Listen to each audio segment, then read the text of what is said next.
여러분 안녕하십니까? 광주 MBC 뉴스데스크입니다.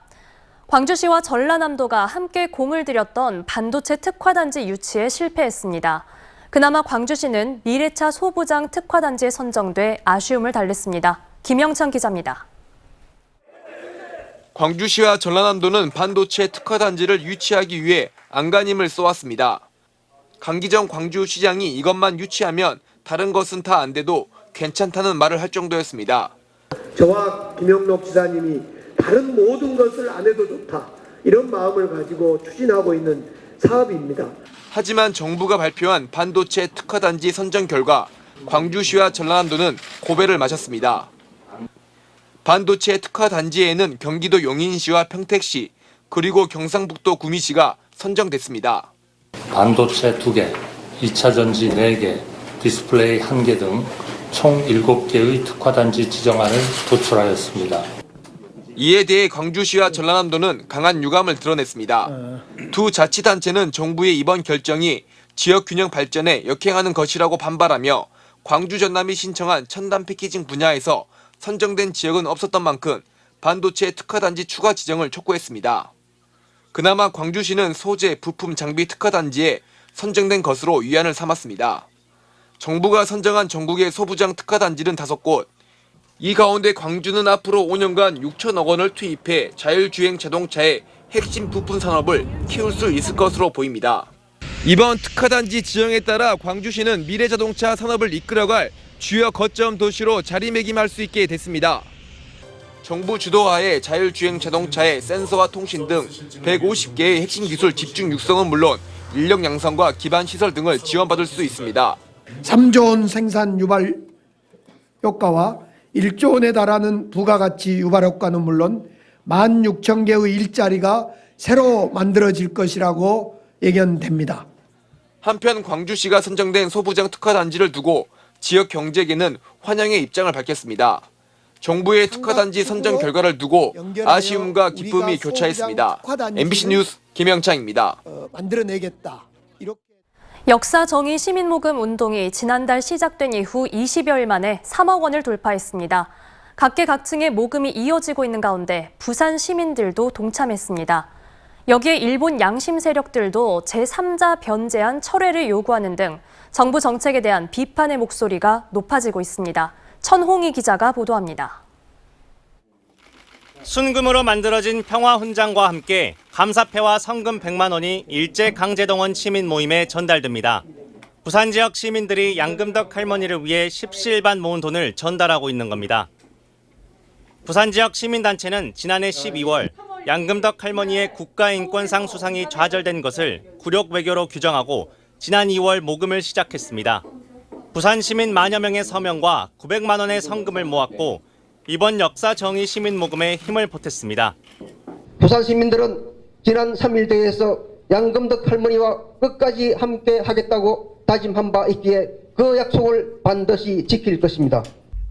부산 시민뿐만 아니라 각계각층의 기부가 이어지고 있습니다. 회사 포상금으로 받은 100만 원을 기부한 시민도 있고 강의료 전액을 시민 모금에 보탠 변호사, 20년 근속 기념으로 받은 반지를 모금운동에 기부한 시민도 있습니다. 이렇게 전국에서 뜻있는 기부가 이어지고 있는데요. 지난달 29일 시작한 역사정의 시민 모금은 시작 6일 만에 1억 원이 모였습니다. 7월 4일에 1억 원을 넘긴 건데 불과 이틀 만에 2억 원이 모였습니다. 그리고 최근 18일 낮 12시 3억 원을 돌파했습니다. 시민 모임은 8월 15일을 전후로 10억 원을 모금해 1차적으로 피해자들에게 전달한다는 계획입니다. 일본 양심 세력도 힘을 보탰습니다. 후지코시 강제동원 피해자들을 돕고 있는 일본 시민단체는 한국 정부의 제3자 변제안을 비판하면서 시민들의 모금運動에 자신들도 힘을 보태겠다고 말했습니다. 韓国の政府がやはりこの被害者たちの声を聞いて第三者弁済というのを撤回して司法の判断ができるように速やかにできるようにしてほしいと思います。 한편 법원 공탁관이 양금덕 할머니와 이춘식 할아버지의 정부 배상금 공탁을 받지 않은 것과 관련해 광주지법은 사건을 민사 44 단독에 배당해 적법성을 판사가 심리하게 했습니다. MBC 뉴스 천홍입니다.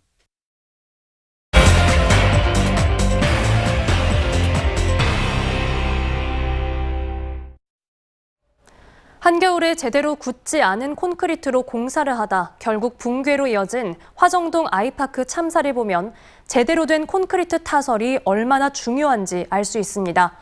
그런데 최근 호우 경보가 내려진 가운데 광주의 한 아파트 공사 현장에서 폭우 속에 콘크리트 타설이 진행된 사실이 드러나 논란입니다. 광주 MBC가 선보이는 새로운 뉴스 한 걸음 더, 임지은 기자가 그 현장을 취재했습니다. 광주 서구의 한 아파트 신축 현장입니다. 우비와 장화를 착용한 노동자들이 거푸집 위에 콘크리트를 쏟아붓습니다. 비는 추적추적 내리고 있고 건설 자재들도 모두 물기에 젖어 있습니다. 집중호우가 이어졌던 불과 며칠 전만 해도 이곳에선 콘크리트 타설 작업이 한창 진행 중이었습니다. 4시간 반 정도 내미콜을 치면서 비가 심하게 왔었고 일시적으로 멈췄다가 또 심하게 왔었고 두 번째 목격을 해서 제가 찍게 된 겁니다. 우천 타설 문제는 건설 현장의 위험한 작업 중 하나로 꼽힙니다. 물과 시멘트가 적절한 비율로 배합된 콘크리트에 비가 스며들면 강도가 현저히 떨어지게 되기 때문입니다. 만약 집중호우로 물이 과하게 들어가면 그만큼의 수분이 증발하게 되면서 콘크리트에 변형이 생길 수 있습니다. 비로 인해 작업이 중단됐다 이미 굳은 콘크리트 위에 다시 반죽을 붓게 되면 두 콘크리트 사이의 점성이 대폭 떨어져 부실 시공으로도 이어질 수 있습니다. 증발량이 많아지면 당연히 어떻게 수축하는 양도 많아지겠죠. 수축 응력을 버티지를 못하게 되면 이제 균열이 발생을 하는 거거든요. 그리고 구콘크리트하고 신콘크리트가 완전히 일체화가 안 되는 거예요. 문제는 우천 타설을 법적으로 금지할 정량적 지침이 없다는 겁니다. 국토교통부가 정한 표준 시방서엔 몇 밀리미터의 비가 내릴 때 타설을 금지해야 하는지, 타설을 금지시킬 수 있는 책임 주체도 명확히 규정돼 있지 않습니다. 감리단하고 저희하고 판단해서 월요일날로 변경을 해서 타설을 진행하고 현장에서 강도 측정을 해서 필요하면 그때 보고를 해드리도록 하겠습니다. 상황이 이렇다 보니 관리감독의 주체인 지자체도 공사를 중지할 수 있는 권한이 없습니다. LH 기준을 현장에서 많이 적용하고 있는 상태입니다. 근데 이걸 적용 안 한다고 해서 위법이라고 볼 수는 없고요. 저희들이 그걸 제재하거나 중지하거나 할 수 있는 사항은 아니었습니다. 아파트 같은 경우 타설이 단시간에 끝나지 않는 넓은 면적의 건물이기 때문에 시간당 강수량만을 따져 타설 여부를 결정할 것이 아니라 하루 전체 강수량을 고려해 법적으로 금지해야 한다고 건설 노동자들은 말합니다. 멈추게 되면 이 큰 구조물 자체가 절반으로 나눠서 올라간다고 생각하시면 됩니다. 몇 미리 이상 예상될 때는 타설을 할 수 없다는 법적 조항을 만들어 놓으면 한겨울 무리하게 콘크리트 양생을 하다 아파트가 무너지는 초유의 사고를 겪고도 반성과 교훈을 얻지 못한 것 아니냐는 비판이 나올 수밖에 없습니다. MBC 뉴스 임진입니다. 많은 비가 오면 그 물이 다 강과 바다로 흘러가면서 각종 쓰레기들도 쌓이게 되죠. 장마 동안 내린 폭우로 영산강 하류로 흘러들어온 각종 쓰레기들이 목포항을 뒤덮었습니다. 어민들이 출항을 포기하는 등 피해가 속출하고 있습니다. 안준호 기자가 취재했습니다. 목포항 곳곳이 쓰레기들로 가득합니다. 수초와 플라스틱 페트병 등 생활 쓰레기들도 섞여 있습니다. 장마 동안 내린 기록적인 폭우로 영산강 하류로 쓰레기들이 떠밀려왔고 목포 앞바다까지 유입됐습니다. 떠밀려온 큰 나무와 각종 쓰레기들이 밀물과 썰물을 반복하며 계속 쌓이고 있습니다. 쓰레기가 선박 스크류에 걸릴 위험성이 높다 보니 출항을 포기한 어민들도 있습니다. 냉각기로 들어가고 있대. 기계가 막혀버리죠. 이런 소형 상bar께는 걸러주는 것이 없어요. 해수청과 해경 등 관계기관들이 해양 쓰레기 수거 전용 선박을 투입하는 등 대대적인 해양 쓰레기 수거 작업에 나섰습니다. 지금 저희가 오전에 한 4톤 수거했고요. 지금 한 1톤 정도 더 수거해가지고 한 5톤 정도 됩니다. 오늘 수거한 양은. 바다에서 건져 올린 쓰레기들이 목포 남항부두에 가득 쌓였습니다. 송두리째 뽑힌 나무가 강을 따라 바다까지 흘러왔습니다. 지난 17일부터 목포 앞바다에서 수거된 해양 쓰레기는 147톤에 달합니다. 목포항은 지금 여객선 터미널 특히 입출항할 때 이 쓰레기들이 많이 모여가지고 입출항할 때 많은 지장이 있어가지고 저희가 집중적으로 수거를 하고 있습니다. 해수청과 해경, 목포시는 주말부터 또 많은 비가 내릴 것으로 예보됨에 따라 각종 장비와 인력을 집중 투입해 해양 쓰레기 수거 작업에 나서기로 했습니다. MBC 뉴스 안준호입니다.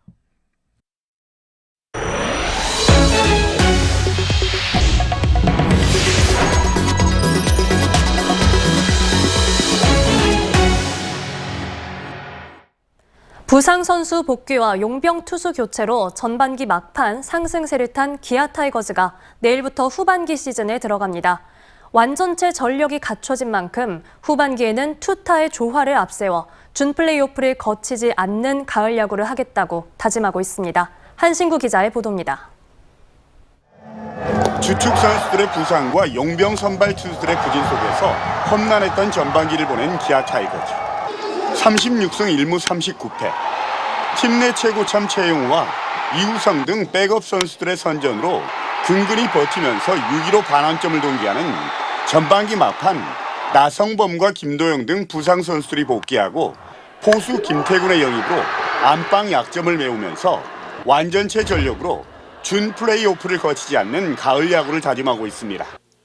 68경기에서 플러스 10, 지금 마이너스 3이지만 플러스 10을 해서 플러스 7로 후반기를 맞추는 게 지금 생각이고 3위 정도는 해야지 아무튼 더 높은 곳을 향해서 저희가 갈 수 있지 않을까. 기아를 포함해 4위 NC부터 9위 키움까지 고작 4게임 반차. 후반기 성적과 함께 가을 야구의 행방을 가늠할 중요한 변수는 산체스와 판원이 등 두 바뀐 용병 선발 투수들의 활약 여부입니다. 전반기 막판 부진한 선발 투수 2명을 한꺼번에 교체하면서 승부수를 건 만큼 이들을 포함해서 선발 투수들이 얼마만큼의 성적을 내느냐가 중요합니다. 저희가 받쳐주는 역할을 해준다면 반드시 작년보다 조금 더 높은 곳에서 잘 시즌을 마무리할 수 있지 않을까. 비로 인해 취소된 경기가 13경기로 가장 많다는 점도 변수로 남아 있습니다. 가장 경기를 많이 치른 키움에 비해서 10경기를 더 치러야 하는 만큼 투수진 운영과 함께 선수들의 컨디션 조절이 무엇보다 중요해졌습니다. 이기고 봐야 될 것 같고 상대가 어떤 팀이든 간에. 시즌 막바지로 접어드는 9월부터 아시안게임으로 빠질 선발 이의리와 불펜 최지민의 공백을 어떻게 메우느냐도 관건입니다. 기아는 전반기 막판 9연승으로 상승세를 타고 있는 두산과의 3연전으로 후반기를 시작하는데 여기서 어떤 성적을 내느냐가 후반기 성적을 가를 바로미터가 될 전망입니다. MBC 뉴스 한신구입니다. 호남 MBC 3사 시사 프로그램 시사 용광로에서 오늘 밤 일본 원전 오염수 방류 논란을 집중 토론합니다. 오늘 밤 9시 광주와 목포 여수 MBC에서 방송되는 시사 용광로에서는 윤재갑 민주당 국회의원과 이현주 국민의힘 전 국회의원, 이정윤 원자력 안전 전문가와 김영철 전국 어민회 총연맹 집행위원장이 출연해 원전 오염수 해양 방류가 가져올 파장과 대책을 집중 토론할 예정입니다. 한편 오늘 방송은 광주와 목포, 여수 MBC 유튜브를 통해서도 실시간 중계될 예정입니다. 감사원이 문재인 정부에서 이뤄진 4대강 보 해체 결정 과정에 문제가 있다는 결론을 내리고 또 환경부가 감사 결과에 따라 4대강 보의 존치를 공식 선언하면서 지역 환경단체들의 반발이 예상됩니다. 한화진 환경부 장관은 오늘 이번 감사원 감사에서도 드러났듯이 지난 정부의 보 해체 결정은 성급하고 무책임했다며 4대강 모든 보를 존치하겠다고 밝혔습니다. 지난 2021년 1월 국가물관리위원회는 영산강 보 처리 방안을 통해 죽산보는 즉시 해체, 승촌보는 상시 개방을 결정한 바 있습니다. 국민의힘 광주시당은 오늘 운영위원회를 열고 주기환 국민의힘 중앙당 대표 특별보좌역을 신임 시당위원장으로 선출했습니다. 주 신임 위원장은 오는 24일 중앙당 최고위원회 승인을 거쳐 1년간 광주시당을 이끌게 됩니다. 대검 수사관 출신인 주 신임 위원장은 지난해 6일 지방선거에서 국민의힘 광주시장 후보로 출마했습니다. 올해 장마 기간에 벌써 1000mm가 넘는 비가 쏟아지며 기상 관측 이래 역대 4번째로 많은 비가 내린 것으로 나타났습니다. 광주기상청에 따르면 장마가 시작된 지난달 25일부터 어제까지 구례 성삼재 1146mm, 담양 봉산 1019, 광주 936mm 등의 강수량을 기록했습니다. 이 기간 평균 강수량은 633.9mm로 평년 장마철 강수량보다 약 2배 가까이 많이 내린 수치입니다. 기상청은 오는 22일부터 24일까지 정체전선의 영향으로 다시 강한 비를 동반한 장맛비가 내리겠다고 설명했습니다. 원생들을 학대한 혐의로 기소된 유치원 교사에게 징역형이 선고됐습니다.